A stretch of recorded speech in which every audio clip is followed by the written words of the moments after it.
नमस्कार, स्वागत है आपका। आप देख रहे हैं गेम्स ऑफ गद्दी का वीकेंड स्पेशल। आपके साथ मैं हूं शबाब। उत्तर प्रदेश में चुनावी समर में हर राजनीतिक पार्टी अपना पूरा दमखम लगा रही है। जैसे जैसे यूपी का पारा गिर रहा है, सियासी तापमान अपने चरम पर जा रहा है।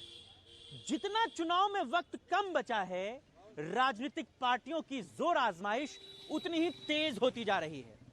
इस बार भी उत्तर प्रदेश के चुनाव के केंद्र बिंदु में अखिलेश यादव और समाजवादी पार्टी ही है। समाजवादी साइकिल का सियासी पहिया कितनी रफ्तार से घूमेगा? 2022 में उत्तर प्रदेश के अंदर लाल रंग कितना गहरा होगा? अखिलेश यादव की राजनीतिक पारी आगे किस दिशा में बढ़ेगी? ये तमाम सवाल समाजवादी पार्टी के साथ साथ सियासत में दिलचस्पी रखने वाले तमाम लोगों के बीच चर्चा बना हुए हैं और इनके जवाब तलाशने के लिए ही अखिलेश यादव रथ पर सवार होकर पूरे उत्तर प्रदेश को मथ रहे हैं, माहौल भांप रहे हैं, रणनीति बना रहे हैं और चुनाव की तैयारी में जुटे हैं। लगातार रथ यात्रा जिलों में जनता से सीधा संपर्क के लिए समाजवादी विजय यात्रा समाजवादी पार्टी निकाल रही है और इधर लगातार समाजवादी पार्टी को बड़े पैमाने पर समर्थन मिला है। जनता विकल्प के रूप में समाजवादी पार्टी के साथ खड़ी है और मुझे पूरा भरोसा है जिस जोश और उत्साह और जिस तरह का सहयोग और समर्थन मिल रहा है, आने वाले समय में उत्तर प्रदेश से भारतीय जनता पार्टी का सफाया होगा। अखिलेश यादव की रथ यात्रा के 7 चरण पूरे हो चुके हैं। आगे भी ये सिलसिला जारी रहेगा। 2012 की तरह ही 2022 में भी अखिलेश के मन में कई सपने हैं। उन सपनों को उड़ान देने के लिए वो समाजवादी सियासत को नए तौर तरीकों से आगे बढ़ा रहे हैं। रथ यात्रा का मकसद सत्ता पाने का रास्ता तलाशना ही है।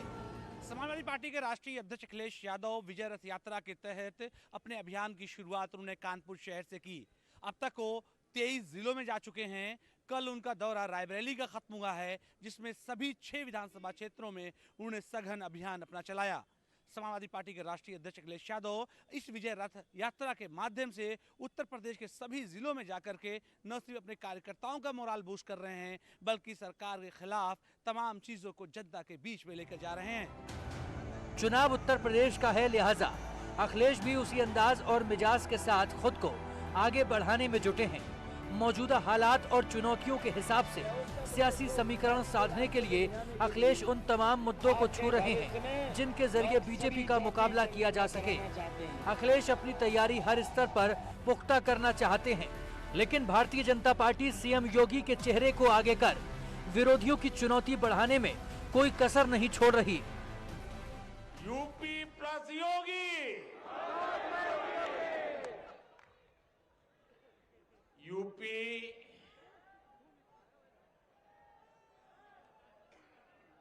UPYOGI,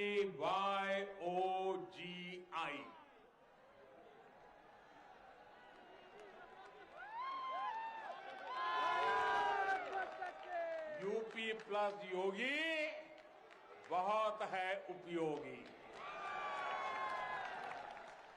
कि जो माया के बीच में माया से दूर रहे वो योगी है। बताओ, हमारे मुख्यमंत्री जी पहले उदाहरण हैं जो योग वास्ते सीधे कुर्सी पे बैठ गया है। इसलिए योगी नहीं है, अनुपयोगी है, अनुपयोगी। इनका नाम आज से अनुपयोगी बिष्ट नाम है। और अनुपयोगी इसलिए कि 24 घंटे काम करते हैं और फिर बेरोजगारी बढ़ा देते हैं। कैसे मुख्यमंत्री ये 24 घंटे काम करते हैं लेकिन बेरोजगारी बढ़ा रहे हैं। सत्ता की लड़ाई हर मोड़ पर और हर लिहाज से उलझी हुई है। इसी उलझन से बाहर निकलने के लिए अखिलेश यादव अपनी तरकीब लगा रहे हैं। बीजेपी को जख्मी करने के लिए चुनाव से पहले धार्मिक एजेंडे को हथियार बनाया जा रहा है, मगर बीजेपी भी किसी स्तर पर पीछे नहीं छूटना चाहती। देखिए, जैसे ही चुनाव करीब आता है, भारतीय जनता पार्टी धार्मिक चश्मा लगा लेती है और हर चीज धर्म के आधार पर देखती है।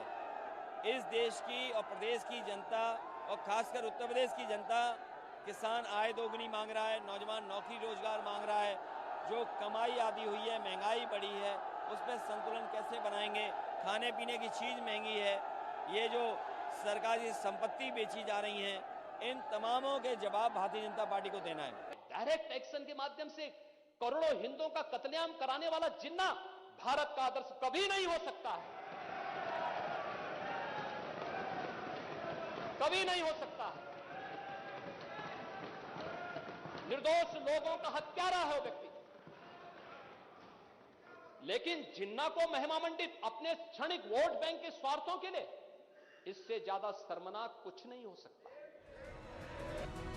मजहबी सियासत का उत्तर प्रदेश से पुराना नाता है, लिहाजा नए दौर में भी चुनावी ट्रेन उसी ट्रैक पर दौड़ाने की कोशिश की जा रही है। सबका सपना सफलता है और सबकी ख्वाहिश सत्ता पाने की है। इसलिए अखिलेश यादव समाजवादी सियासत को नए सिरे से साधते हुए सबसे आगे निकलने की रेस लगा रहे हैं। इसके लिए वो हनुमान जी के दर्शन भी करते हैं, गदा भी उठाते हैं और धर्म की जिस धुरी पर चुनाव ले जाने की कोशिश बीजेपी कर रही है, उसी धुरी के आसपास खुद को भी बनाए रखना चाहते हैं। आज के युग का जो सबसे बड़ा अंधविश्वास है वह समाजवाद है और इसके कई बहुरूपिया ब्रांड है। बहुरूपिया ब्रांड, परिवारवादी समाजवाद, माफियावादी समाजवाद, अराजकतावादी समाजवाद, दंगावादी समाजवाद, आतंकवादी समाजवाद। अब ये सभी जो बहुरूपीय ब्रांड हैं, प्रदेश की जनता भी अब इस चीज को मानने लग गई है कि समाजवाद एक रेड अलर्ट है और इस रेड अलर्ट से अब मुक्ति मिलनी ही चाहिए। डॉक्टर राममनोहर लोहिया जी को भी याद कर रहे हैं। बताइए, ये वो लोग हैं जो डॉक्टर राममनोहर लोहिया को ना पढ़े हैं, न उनके रास्ते पे चलना चाहते हैं। बाबा साहब भीमराव अम्बेडकर जी डॉक्टर राममनोहर लोहिया के सिद्धांतों से बहुत दूर लोग हैं, जो दूर लोग हैं, जिन्हें कोई मतलब नहीं उनके सिद्धांतों से, उनके फैसलों से, उनके कार्यक्रमों से, उनके आने वाले समय में जो विजन दे रहे थे उससे कोई मतलब नहीं था। तो बहरूपिया कौन है? बहरूपिया तो वो होता है जो कपड़े बदल करके आता है। समाजवाद का नया ब्रांड क्या है? बहरूपिया राजनीति कितने रंग बदलेगी? आगे आने वाले दिनों में उत्तर प्रदेश में ऐसे बहुत सारे सवालों का जवाब खुद ही हासिल कर लेगा। लेकिन अभी तो सवाल एक एक सीट का है, सवाल जनता की अदालत में जाने का है और सवाल राजनीति के उस राज का है जिसकी परिकल्पना सदियों से होती रही है और आगे भी होती रहेगी।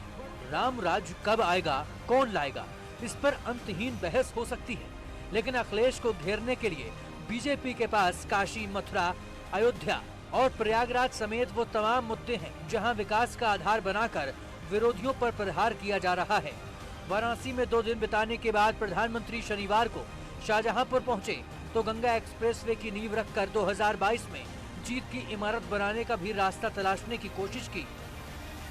डबल इंजन की सरकार में यूपी का बढ़ता हुआ सामर्थ्य हम सभी देख रहे हैं।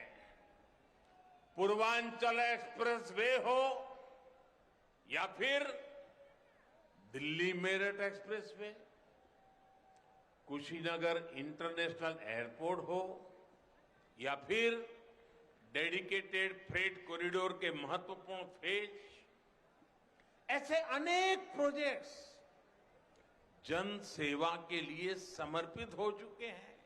चुनाव आने वाले समय में चुनाव है, हमारी सरकार में जो जो काम हुए थे उसके काम के नाम बदले जा रहे हैं। ये रंग बदलने वाली सरकार है, ये बना नहीं रही है, रंग बदल रही है। और हमारे मुख्यमंत्री तो ऐसे हैं, कोई मिलने चला जाए तो उसी का नाम बदल देंगे। ऊंचा हार वालों बुलाना नहीं तो ऊंचा हार का नाम बदल देंगे।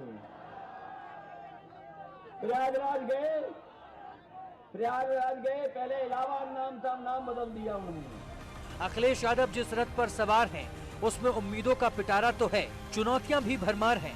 पहली चुनौती बीजेपी की है, जिसका चुनाव प्रबंधन हमेशा से मजबूत रहा है और 2014 के बाद तो संगठनात्मक तौर पर भी बीजेपी मजबूती के साथ हर चुनाव में उतरती है। ऐसे में 2022 में अखिलेश सत्ताधारी दल का मुकाबला कैसे करेंगे, इसे लेकर सियासी गलियारों में बहुत सारे सवाल बने हुए हैं। Bureau report, news 18। Akhilesh Yadav का उत्तर प्रदेश में सियासत का तजुर्बा तकरीबन 22 बरस का हो चुका है। एक सांसद से लेकर के एक मुख्यमंत्री तक का सफर उन्होंने तय किया है। उन्होंने सियासत के बहुत ही बदलते हुए माहौल को देखा है। उनके पुराने अनुभव ने उन्हें बहुत कुछ सिखाया है।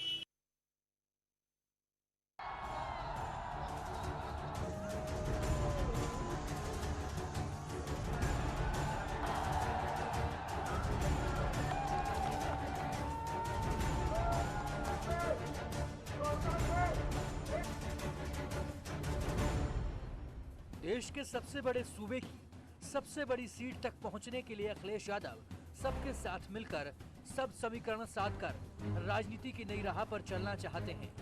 अपनी इसी कोशिश के तहत वो उत्तर प्रदेश में मौजूद ज्यादा से ज्यादा छोटे दलों को साइकिल की सवारी कराने में लगे हैं। अपनी इसी कसरत को कामयाब बनाने के लिए उन्होंने चाचा शिवपाल यादव के भी 5 साल पुराने मतभेद भुला दिए। सवाल सत्ता पाने का है, इसलिए गठबंधन का प्रस्ताव लेकर खुद चाचा के घर पहुंचे और मुहर भी लगवा ली कि जितने भी क्षेत्रीय दल हैं, कोशिश रही है उनको साथ लाने की। और उसी कड़ी में आप लोग भी कई बार ये सवाल करते थे कि उनको साथ कब लेकर के आओगे।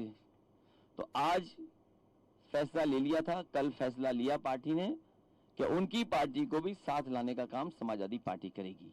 आने वाले समय में उनको भी गठबंधन में जगह दी है। उनका भी एक क्षेत्रीय दल है, उनको भी साथ लेकर के आगे चलेंगे। शिवपाल यादव के साथ करीब 45 मिनट चली मुलाकात के बाद अखिलेश यादव पुराने शिकवे भुलाकर नई शुरुआत करने की राह पकड़ चुके हैं। अभी सीट तय होना बाकी है, मगर सियासी तौर पर एक संदेश भी तो उन्होंने दे ही दिया है। वैसे अखिलेश यादव 2019 में मायावती और 2017 में राहुल गांधी के साथ गठबंधन कर चुके हैं, जिसका कोई फायदा नहीं मिला। अब सबकी राहें अलग हो चुकी हैं। लोकसभा का चुनाव हारने के बाद पहली बार अमेठी पहुंचे राहुल गांधी भी हिंदू और हिंदुत्व में तर्क के साथ फर्क बताकर यूपी की सियासत को बीजेपी की ही पिच पर ले जा रहे हैं। हिंदू और हिंदुत्ववादी झूठ का प्रयोग करता है। हिंदुत्ववादी अपने डर के सामने अपना सिर झुकाता है।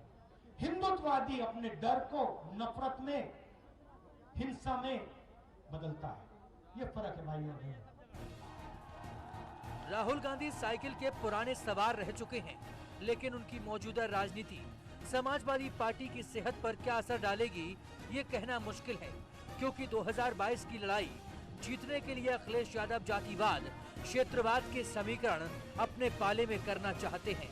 इसलिए गठबंधन वाली राजनीति में वो बड़े दलों की बजाय तमाम क्षेत्रीय दलों को अहमियत दे रहे हैं। समाजवादी पार्टी ने 2017 में कांग्रेस के साथ गठबंधन करके एक प्रयोग किया, जबकि 2019 के लोकसभा इलेक्शन में बीएसपी के साथ वो प्रयोग था। लेकिन इस बार समाजवादी पार्टी किसी भी बड़े दल के साथ कोई गठबंधन नहीं कर रही है, जबकि छोटी छोटी पार्टियों के साथ में अपने लेकर के उनको एक गुलदस्ते में सजाने की कोशिश है। सवाल से बड़ा यही है कि दो प्रयोगों के बाद छोटी पार्टियों के साथ किया जा रहा प्रयोग 2022 के चुनाव में कितना असरदार होगा। अखिलेश यादव की पॉलिटिकल पारी का भविष्य बहुत हद तक विधानसभा चुनाव के नतीजे तय करेंगे। इसलिए वो अपनी साइकिल बहुत संभल कर और सबके साथ मिलकर आगे बढ़ा रहे हैं। यही वजह है कि पूरब से लेकर पश्चिम तक और उत्तर से लेकर दक्षिण तक हर जगह उन्होंने सहयोगियों का जाल बिछाया है। अखिलेश यादव ने पश्चिम में जयंत चौधरी की आरएलडी के साथ दोस्ती की, तो पूर्वांचल में ओपी राजभर की एसबीएसपी को साथ लिया। इसके अलावा महान दल जनवादी पार्टी, गोंडवाना गणतंत्र पार्टी, अपना दल के पॉलिटिकल जस्टिस पार्टी से भी गठबंधन हो चुका है, जबकि कुछ दलों ने समाजवादी पार्टी में विलय भी किया है। ये सब अखिलेश यादव की नई रणनीति का हिस्सा है, जिसका फायदा 2017 में बीजेपी ने भी उठाया था। उसी तर्ज पर अब अखिलेश भी आगे बढ़ रहे हैं। की रणनीति में चुनौतियां बेसिकली यही है कि जो छोटे दल उन्होंने अपने साथ मिलाए हैं, उनको सीट देने में थोड़ी दिक्कत होगी कि कितनी सीटों में सबको निपटा दें। वो जो छोटे दल आए भागने ना पाए उनके पास से, दूसरी दिक्कत ये देखनी होगी। और तीसरा वो ये देखना होगा कि जिन जगहों पर ये छोटे दल प्रभावी हैं, क्या वो सिर्फ वोट कटुआ होंगे या वोट जिताने लायक भी वोट दिला पाएंगे। यूपी के सामाजिक ताने बाने को समझते हुए अखिलेश यादव सियासी गठजोड़ बनाने की कवायद में हैं, लेकिन बीजेपी उन्हें बार बार समाजवादी सत्ता का दौर याद दिलाती है और मुस्लिम तुष्टीकरण के तीर चलाकर गहरे घाव भी लगातार देती है। इन लोगों को काशी में बाबा विश्वनाथ का भव्य धाम बनने से दिक्कत है। इन लोगों को अयोध्या में प्रभु श्री राम का भव्य मंदिर बनने से दिक्कत है। इन लोगों को गंगा जी के सफाई अभियान से दिक्कत है। उन लोगों को तब भी अच्छा नहीं लगा था जब मथुरा वृंदावन नगर निगम घोषित हुआ था। उनको तब भी अच्छा नहीं लगा था जब ब्रज तीर्थ विकास परिषद का गठन हुआ था। उनको तब भी अच्छा नहीं लगा था जब ब्रज तीर्थ विकास परिषद के सभी तीर्थों के साथ साथ मथुरा में मदिरा और मांस की दुकानों को बंद किया गया था। उनको तब भी अच्छा नहीं लगा था। अखिलेश यादव जिस तरह की सियासत करते हैं और बीजेपी की राजनीति का अंदाज है वो मेल नहीं खाता। इसलिए बीजेपी की सरकार जो भी कदम उठाती है उसका विरोध करने की वजह से जाने अनजाने अखिलेश घिर ही जाते हैं। लड़कियों को ज्यादा उम्र बढ़ा देने से बहरहाल हालात बिगड़ेंगे और जो 18 साल की उम्र भी काफी थी उनके लिए जी, और वो हमेशा चली आ रही थी और वरना इसमें ज्यादा आवारगी का मौका मिलेगा। चलने फिरने का, घूमने का उनको मौका मिलेगा ज्यादा। आपने जब 21 साल एज कर रहे हैं, खासतौर से 16-17 साल की उम्र में बच्चियों के प्रपोजल्स बहुत अच्छे आते हैं, उसके बाद ढूंढते रहते हैं लोग, वो और डिले हो जाती है शादी। डिले होने से दो नुकसान है, एक तो इनफर्टिलिटी का चांस है, औलाद नहीं होती, और दूसरा आपके औलाद उस एज में हो रही है जब आप बुढ़ापे में आ गए। समाजवादी पार्टी इस तरह के किसी भी स्टेटमेंट से अपना रिश्ता नहीं रखती है। समाजवादी पार्टी प्रोग्रेसिव पार्टी है। समाजवादी पार्टी ने हमेशा बेटियों को, महिलाओं को आगे बढ़ाने के लिए कार्यक्रम बनाए, योजनाएं बनाई हैं।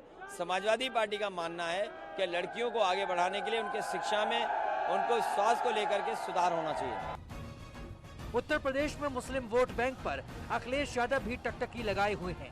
बीते दिनों ओवैसी की पार्टी के साथ उनके गठबंधन की भी चर्चा हुई, मगर बाद में अखिलेश ने तमाम फटकलों को खारिज कर दिया। उसके बाद से ही ओवैसी आक्रामक है और मुस्लिम समाज की अनदेखी का सवाल उठाकर अखिलेश को घेर रहे हैं। वो अखिलेश यादव समाजवादी पार्टी मुजफ्फरनगर का फसाद हुआ, इंसाफ नहीं कर पाए। वो समाजवादी पार्टी जो सरकार में थी, सलाकर हाउसेस के लाइसेंस दे सकती थी, लाइसेंस नहीं दिया। वो समाजवादी पार्टी जो मुसलमानों से रिजर्वेशन का वादा किया, नहीं किया। आप किसकी बात का भरोसा करेंगे? हाँ, मुसलमान जीत सकता जरूर है, मगर आपका नेता नहीं बन सकता। 90 के दशक में समाजवादी पार्टी जिस सियासी विस्तार के सहारे चलती रही है, अखिलेश यादव उसे आगे बढ़ाने में लगे हैं। फिलहाल वो नए दोस्त बनाकर नए समीकरणों के साथ सत्ता पाने की उम्मीद में हैं। मगर सवाल ये है कि क्या यही साथी बाद में सिरदर्द तो नहीं बन जाएंगे? क्योंकि गठबंधन में शामिल होने वाली हर पार्टी के नेता की अपनी महत्वाकांक्षा है और यही महत्वाकांक्षा मुश्किल भी बन सकती है। यानी अखिलेश की परीक्षा आगे भी चलती ही रहेगी। Bureau report, news 18।